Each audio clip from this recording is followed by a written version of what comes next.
चालू है। नमस्कार साथियों, मैं अशोक उपाध्याय ईश्वर से यह प्रार्थना करता हूं कि इस कोविड-19 से, इस महामारी से, दैवीय आपदा से पूरा हिंदुस्तान बहुत जल्द उबरे और सब लोग सुचारू रूप से अपने अपने कार्य पर जाएं। दोस्तों, मेरे साथियों, यह वीडियो मैं यहाँ के माननीय मुख्यमंत्री माननीय श्री उद्धव साहब ठाकरे जी के पास तक पहुँचाना चाहता हूँ, आप मीडिया के माध्यम से, क्योंकि हमारे फिल्म इंडस्ट्री से संबंधित ये जानकारी है। माननीय मुख्यमंत्री जी, हम आपको यह जानकारी देना चाहते हैं कि हमारी यूनियन में एक ऐसा अपराधी बैठा है जिसके खिलाफ बहुत सारे मामले लंबित हैं और 100 करोड़ से ज़्यादा का वो घपला किया हुआ है। अब जो गरीबों को ये सुविधाएं जो दानदाता लोग दे रहे हैं, जो सेलिब्रिटी लोग दे रहे हैं, जो प्रोडक्शन वाले पैसे दे रहे हैं हमारी फिल्म लाइन के वर्करों को सबके खाते में पैसा पहुंचाने के लिए, इसमें भी ये लोग आनाकानी कर रहे हैं और ये नए नए बनाए हुए मेंबरों को पैसे दे रहे हैं। अपने जो 12 यूनियन बनाया है गंगेश्वर श्रीवास्तव ने, उसमें वो पैसा दे रहा है अपने वर्करों को। हमारे जो 40 साल से 45 साल से जो काम कर रहे हैं फिल्म इंडस्ट्रीज में लोग, उन्हें ये पैसे नहीं मिल रहे हैं। खुद सलमान खान जी सलमान खान जी ने आगे बढ़ चढ़कर साथ दिया वर्करों का और काफ़ी मात्रा में पैसा दिया, करीब 16,000 वर्करों के खाते में पैसे दिए।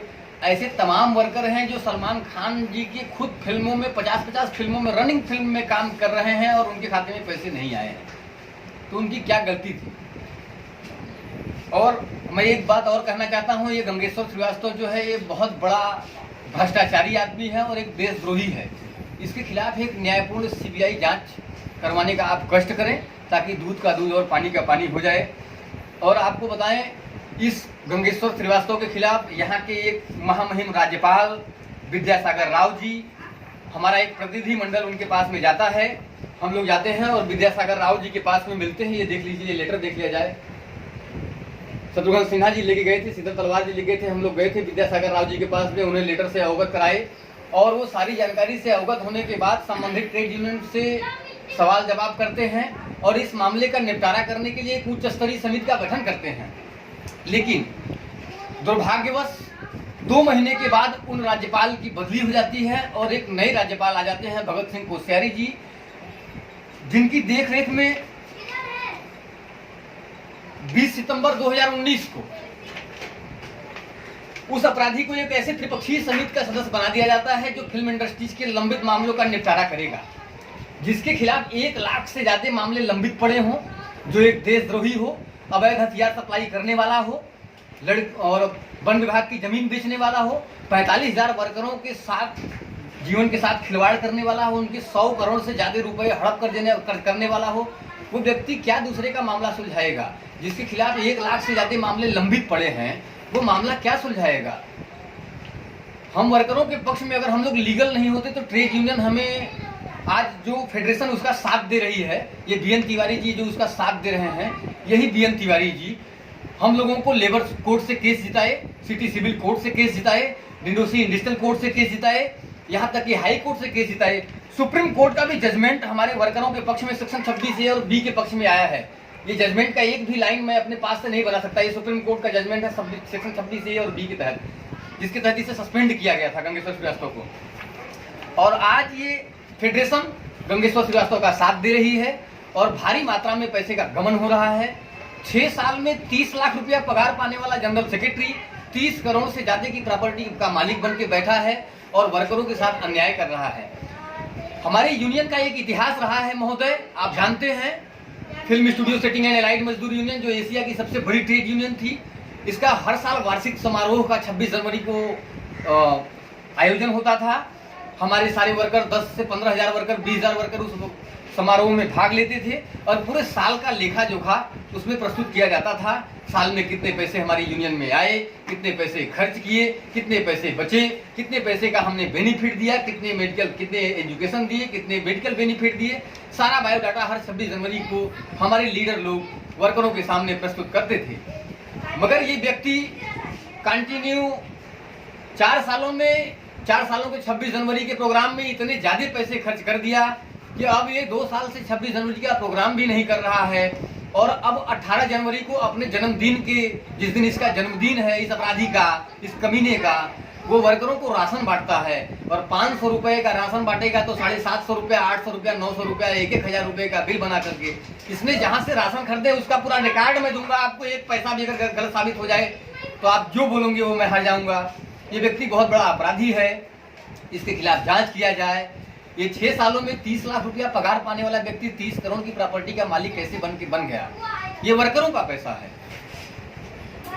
हमारी यूनियन के 30 साल से कंटिन्यू रहे सीए बुधिया जी, आप जानते हैं उनका नाम, बुधिया जी का रिपोर्ट है, प्रधान फड़के एसोसिएट का रिपोर्ट है, और आरटीआई के थ्रू और बैंक ने जो हमें जानकारी दी है, कोर्ट ने जो हमें जानकारी दी है, और खुद गंगेश्वर श्रीवास्तव के साथ में रह रहे लोगों ने जो जानकारी दी है लिखित मौखिक रूप में, और जो बैंक से जानकारियां मिली है उस जानकारी के आधार पे इस व्यक्ति ने बहुत सारे पैसे के गमन किए हैं। जब जब इसे पुलिस पकड़ने जाती है तब तब यह 10-20 लाख रुपया दे करके अपने बच जाता है और हम लोगों के ऊपर झूठे आरोप लगा देता है। यानी इन लोगों को परेशान करूंगा तो ये लोग कब तक परेशान रहेंगे, कब तक हमारा पीछा करेंगे, अंत में थक के हार के बैठ जाएंगे। लेकिन सत्य परेशान हो सकता है, पराजित नहीं हो सकता। बस इसी आस को लेकर इस महाराष्ट्र की देवभूमि पर हम वर्करों के साथ न्याय दिलाने के लिए कंधे से कंधे मिलाकर खड़े हैं। और हमारी फेडरेशन, हमारी मदर बॉडी जो बीएन तिवारी जी हैं, उन्होंने सरासर हमारे वर्करों के साथ में गलत किया है, नाइंसाफी की है।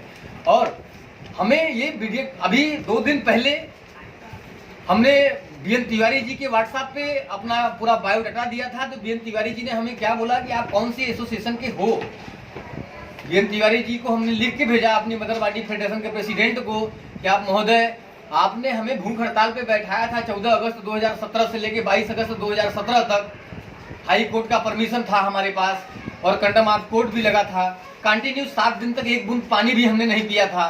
ये बात अलग है कि आपने वैनिटी बैंड की व्यवस्था कर रखी थी और उसमें खाने पीने की व्यवस्था भी कर रखी थी, क्योंकि आप बिक गए थे गंगेश्वर श्रीवास्तव से। उसका पूरा रिकॉर्ड हमारे पास पड़ा है। हम ये मीडिया के माध्यम से इस अपराधी का एक काला चिट्ठा बनाना चाहते हैं।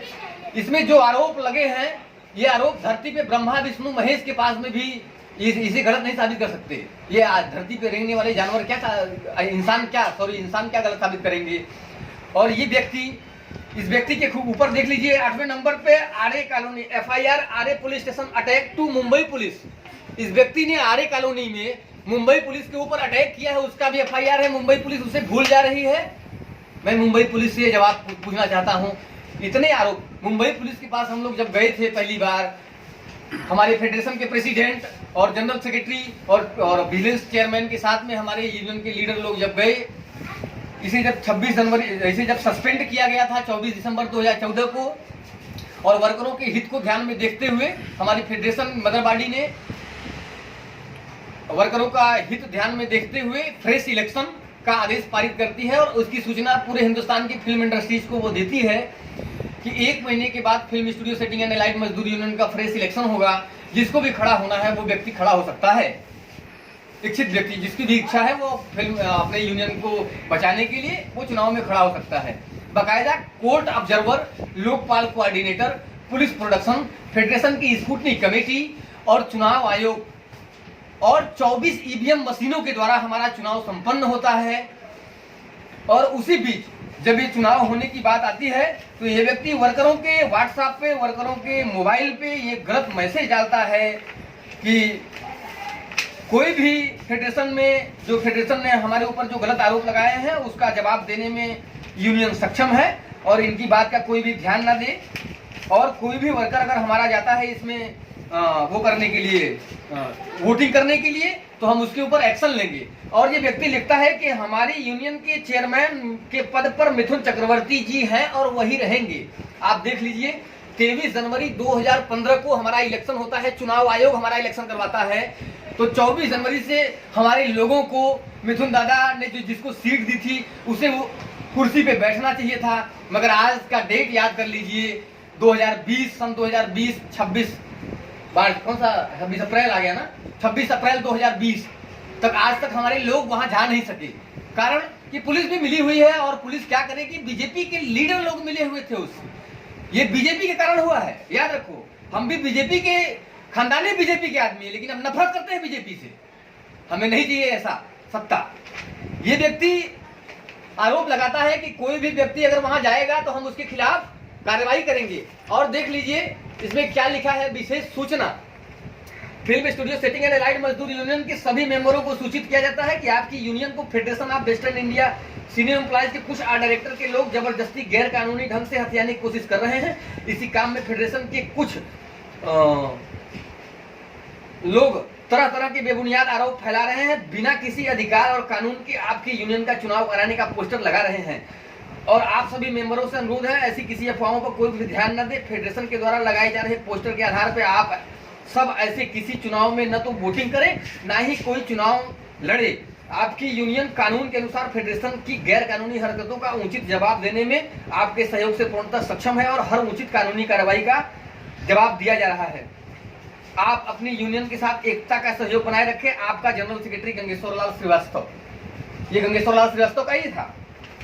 चुनाव आयोग जब रिजल्ट दे देती है तो ठीक आधे घंटे के बाद यह व्यक्ति एक बैनर लगाता है और वहां उस पर लिखता है कि आज से पूरी इंडस्ट्री जान ले कि आपके चेयरमैन राम कदम जी हैं, मिथुन चक्रवर्ती जी से दूर दूर तक लेना देना नहीं है। पता नहीं राम कदम जी को पूरी जानकारी से इसने अवगत कराया था या नहीं कराया था। राम कदम जी बड़े अच्छे आदमी हैं, लोगों का भला करते हैं, मैं उन्हें धन्यवाद देना चाहता हूँ। लेकिन मैं एक बात राम कदम जी से बोलना चाहता हूँ कि इस मामले में आपके पास तो तमाम वकील होंगे, आप अपने किसी एक वकील को ये पूरी जानकारी आप दे दीजिए और आपका वकील ही आपको बोल देगा, आपका लीगल एडवाइजर ही आपको बोलेगा कि राम कदम जी इससे आप दूर हो जाइए। क्योंकि हमारी यूनियन का कॉन्स्टिट्यूशन कहता है, हमारी यूनियन का संविधान कहता है नॉन पॉलिटिकल ऑर्गेनाइजेशन।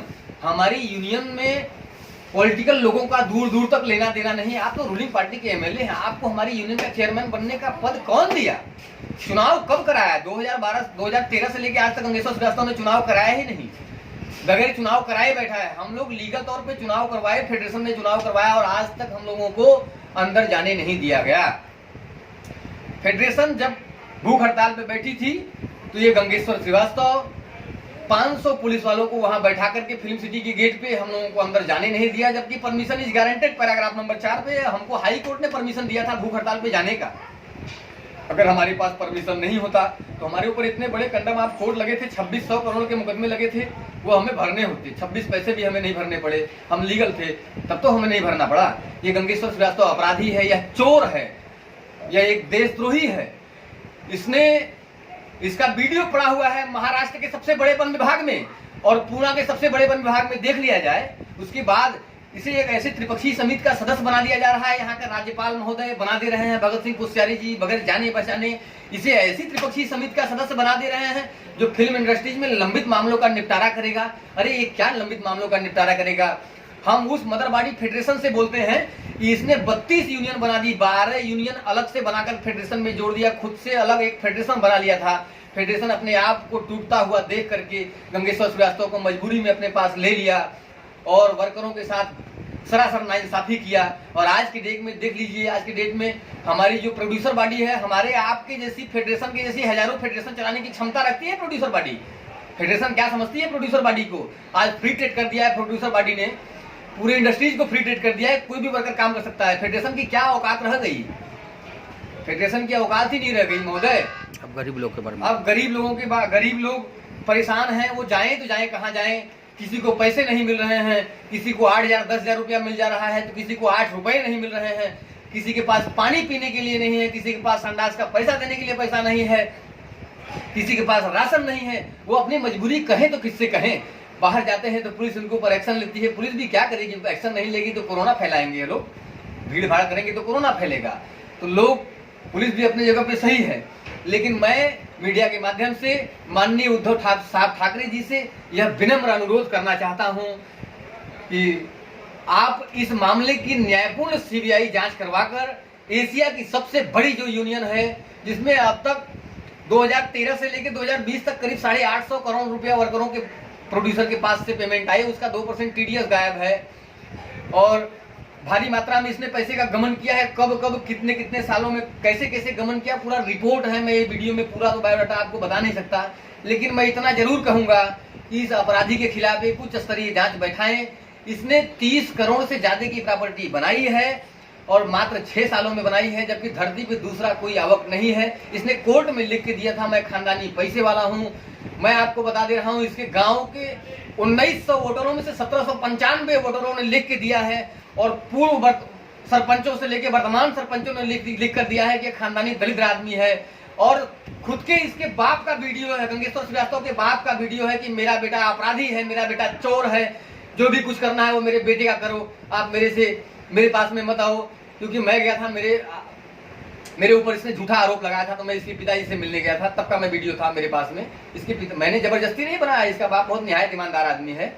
उसका खुद का, इसकी सगी माँ का वीडियो है, इसके सगे भाई का वीडियो है, जिसमें उसके सगे भाई ने कबूला है कि मैं महाराष्ट्र से उस देशद्रोही सामान को, मैं इसमें नाम नहीं लेना चाहता हूं, वन विभाग में जाकर के आप पता कर लीजिए, उसने कबूला है कि मैं यहां से यूपी लेके गया हूं। हरिवंश लाल श्रीवास्तव पंडित थानाध्यक्ष को दिया था, गंगेश्वर श्रीवास्तव के ससुर को। उस बारे में पूरी जानकारी ले ली जाए। अगर यही बात आप ओपन कर देंगे तो इसे आजीवन कारावास की सजा हो जाएगी। ये व्यक्ति एकदम अपराधी है, ये यूपी के फरार अपराधी को संरक्षण देना इसने दिया है।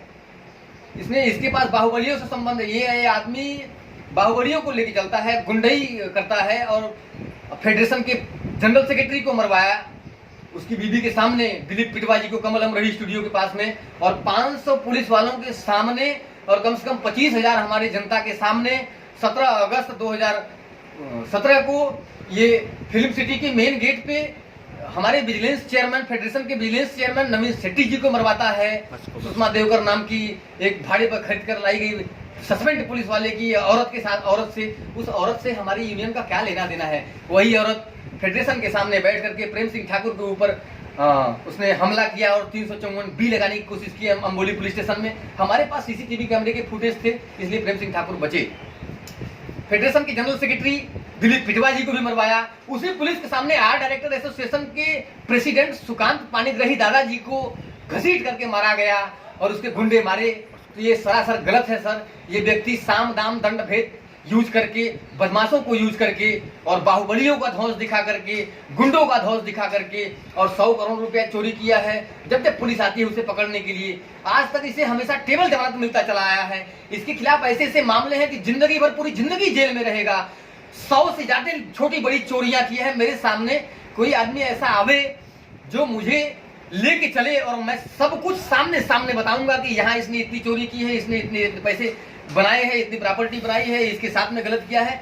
मेरे द्वारा नहीं, जिसने ये गंगेश्वर श्रीवास्तव ने जितनी गलतियां की है उसमें से एक भी गलती अगर ये गलत साबित कर दे कोई भी धरती का इन्वेस्टिगेशन, तो सारे आरोप हमारे ऊपर लगा दिया जाए। मैं उसे हंसते हंसते सहने के लिए तैयार हूं। तो मैं माननीय मुख्यमंत्री जी से फिर एक बार हाथ जोड़ के प्रार्थना करना चाहता हूं कि आप एक वीडियो, आप एक चीज देख लीजिए, वार्षिक समारोह का ये रिपोर्ट। ये गंगेश्वर श्रीवास्तव जी हैं, ये film studio setting and allied मजदूर यूनियन का ये वार्षिक समारोह, वार्षिक रिपोर्ट 2018 ये लिखा हुआ है। मुख्यमंत्री जी आप इसे पढ़ लें। वार्षिक रिपोर्ट का मतलब साल में कितने पैसे हमारी यूनियन में आए, कितने मेंबर आपने बनाए, कितने मेडिकल बेनिफिट आपने दिए, कितने मैरिज फंड दिए आपने, कितने लोगों का आपने रिटायरमेंट दिया, कितने लोगों को आपने सदस्य बनाए, कितने पैसे आए, कितने पैसे आपने खर्च किए, कितने पैसे बचत में आपने जमा किए वर्करों के फंड में, वर्करों के हित को ध्यान में देखते हुए। इसमें किसी भी पन्ने में आप देख लीजिए, कहीं पे भी नहीं दिखेगा कि ये व्यक्ति कहाँ पे कितने पैसे आए हैं। 1 रुपए की भी जानकारी नहीं दिया है। ये सिर्फ अपने बारे में ही लिखता है और सिर्फ अपने बारे में लिखता है और पूर्व के लीडरों द्वारा जो थोड़ी मोड़ी गड़बड़ियां हुई थी उसके बारे में ये उल्टा पुल्टा लिखता है। बड़ा जाबो नगरे को कट कहते हैं।